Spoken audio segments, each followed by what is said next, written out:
as though I was being pulled. And as I, meaning in the ethereal form, looking down at Peter in physical form, over here, I could see a spinning tunnel. I call it the bullseye. And again, how this works or how it happens, the connection from me in spirit form to the connection to physical form became one, and I'm being pulled into or towards this tunnel. Before me at this tunnel, I began to see people that I recognize from this particular lifetime. I could see my sister who had passed. I could see relatives that had passed, neighbors, even my school teacher, my third grade school teacher. And I could feel this welcome, this surrender, as though they were saying, come on in. This is your new place, your new home. Come with us. There wasn't any logical mind of who are you? What are you doing here? I thought you died. There was no judgment attached to what was going on. There was no illogic. It just felt like I should accept this, and I did gracefully in understanding it. And as I'm going through this tunnel, I'm allowing myself to accept what is going on.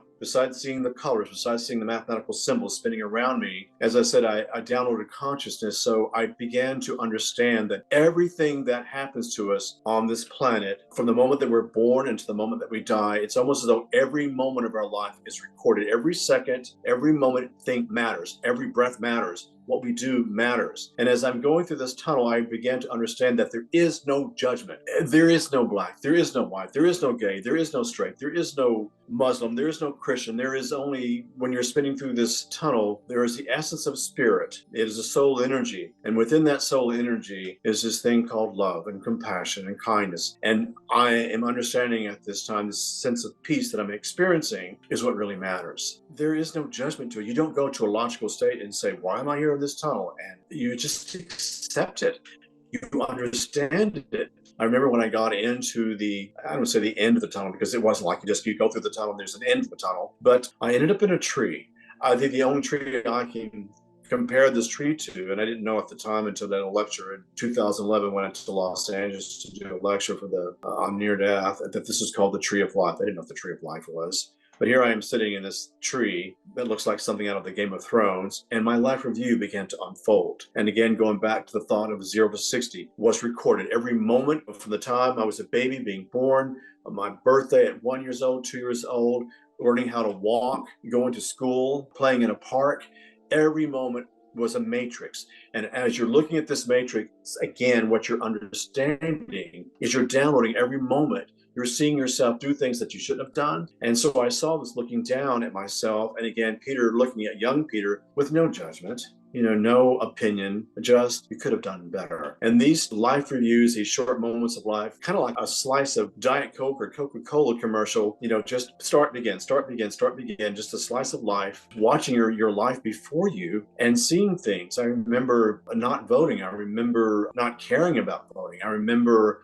seeing myself take a gum wrapper and throw it out the window into the river, and watching this gum wrapper sweat into the current, and how this gum wrapper went to other trash and debris and needles and cat litter and fast food bags and needles all coming together as one as it's going down the river to the lakes to the ocean.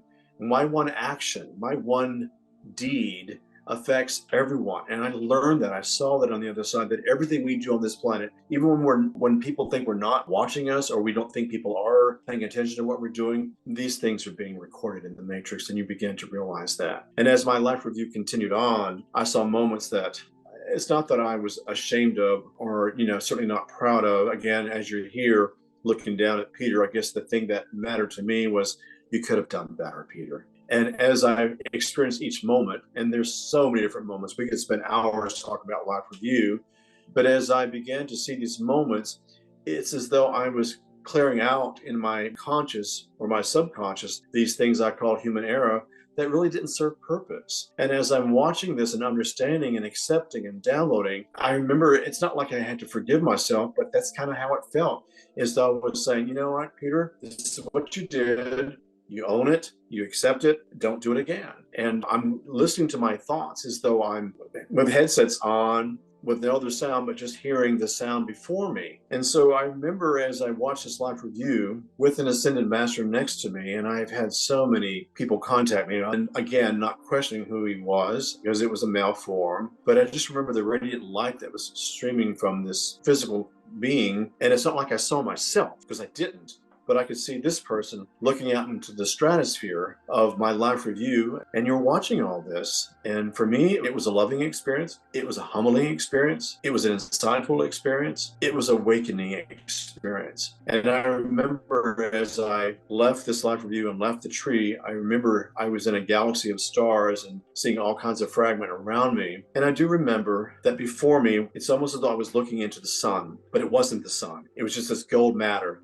And I began to understand and digest that we are no more than the rock, that we are no more than the trees, we're no more than the cat and the dogs and the dolphin and all these areas on the planet, the grass, the beach, the mountains, the sky, the rivers. We are all connected as one. That was downloaded to my consciousness. We're nothing more than carbon matter. When it's our time to go, we go back to Earth. And I also began to see that we experience lifetime after lifetime after lifetime. This thing called karma is not about a punishing cycle. What you did in this lifetime, you come back and you're punished for it. There was none of that.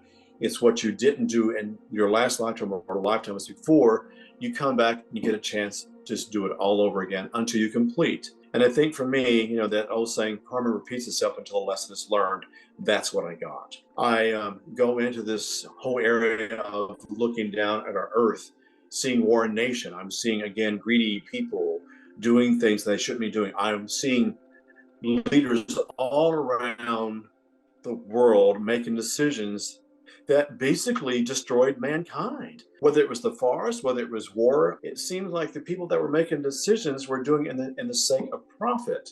And it just did not set well for me. And throughout the many years I've talked about this, and so many people criticized me and said, oh, you're talking about spiritual identity, spiritual politics. And that's not what it was all. I wrote this book back in the 90s when none of this was even that relative at the time. And so I remember looking at all this going, it just did not set into this thing called love and compassion. And many of us who've had near-death experiences know when we go through this tunnel, know that when we had a life review, the only thing that really matters is, where did you shine? Where did you help? Who did you help? Did you donate here? Did you help this old lady at the park, when she fell down? Take care of someone when you needed to. Did you avoid? Did you not speak up? I think this whole thing of shoulda, coulda, and woulda was a part of my understanding. What should I do? Could I have done better? Would I have done better? What matters is that moment, that very moment of where you are, that moment matters. And I really try my very best to be kind to people to this day. There are a lot of people who don't believe in near-death experiences. There's a lot of people that have criticized me for coming forward with this near-death experience. And I have to confess to you that, I was very private with this. When I came back, I spoke to the doctors and nurses, gleefully, happily about what happened to me. And I learned very quickly that people didn't want to hear any of this. So as I'm looking down at myself and looking down at our planet, I think the reality for me, the moment that really made a difference was that I saw pharmaceutical companies making drugs that benefited their profit lines, and yet these drugs they created or were making to cure one disease created three more. And I remember that reality for me was paramount. I think for me, seeing the damages of war and looking down at each country and what we experience all around the planet, and seeing, sons going off to war and the hurt that it caused the families, and the wounds of war just ricocheted throughout my consciousness. And so I think, looking down at all this, I remember seeing the pollution on the planet. And, I could see the shores. I could see where we were going in terms of our future. I could see myself no longer stuttering. I could see myself writing books. I could see myself traveling. I could see myself talking about my near-death experience. And the voice said to me, do you want to go back? And looking at all this, do you want to go back? And I said, yes. And I remember the moment I hit my physical body. The moment I hit my physical body was impact. I can't describe it. It's not that I was going back into the tunnel and back to the operating room, but it's as though I was, floating out of the galaxy from the stars and the planets. And I just remember it happened at light speed, feeling more than seeing, but feeling my soul being sucked down like a vacuum cleaner into my physical body.